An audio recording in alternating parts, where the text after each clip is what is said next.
राधे राधे। आप सभी को मेरे यूट्यूब चैनल में आपका बहुत बहुत स्वागत है। आज हम बहुत ही प्यारा कजरी गीत लेके आए हैं। आप लोग कैसा लगे कमेंट करके बताइएगा। धन्यवाद।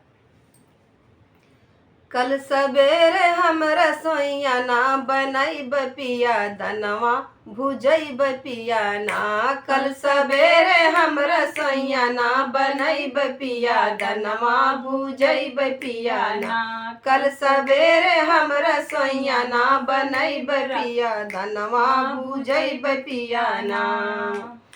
जैब भुजवा के दुकनिया उहाँ मिली है भुजैनिया। जैब भुजवा के दुकनिया उहाँ मिली है भुजैनिया। उहाँ मिली है भुजैनिया। उहाँ मिली है भुजैनिया। उहाँ मिली है भुजैनिया। उहाँ मिली है भुजैनिया। उनके हाल हम आपन बतैब पिया दनवा भुजैब पिया ना। उनके हाल हम आपन बतैब पिया दनवा भुजैब पिया ना। कल सवेरे हम रसोईया ना बनैब पिया दनवा भुजैब पिया ना। कल सवेरे हम रसोईया ना बनैब पिया दनवा भुजैब पिया ना।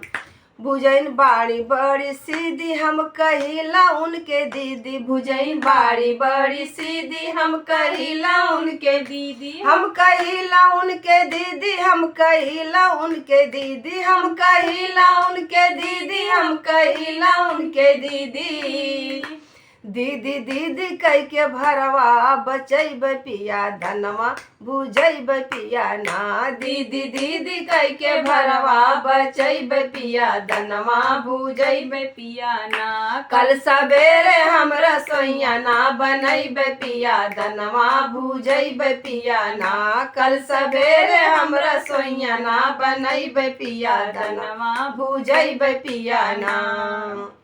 दाना चना के भुजैब नमक मिर्ची हम लगैब। दाना चना के भुजैब नमक मिर्ची हम लगैब। नमक मिर्ची हम लगैब। नमक मिर्ची हम लगैब। नमक मिर्ची हम लगैब। नमक मिर्ची हम लगैब। अरे तुहू के तनिका चिखैब पिया दनवा भुजैब पिया ना। अरे तुहू के तनिका चिखैब पिया दनवा भुजैब पिया ना। कल सवेरे हम रसोईया ना बनैब पिया दनवा भुजैब पिया ना। कल सवेरे हम रसोईया ना बनैब पिया दनवा भुजैब पिया ना।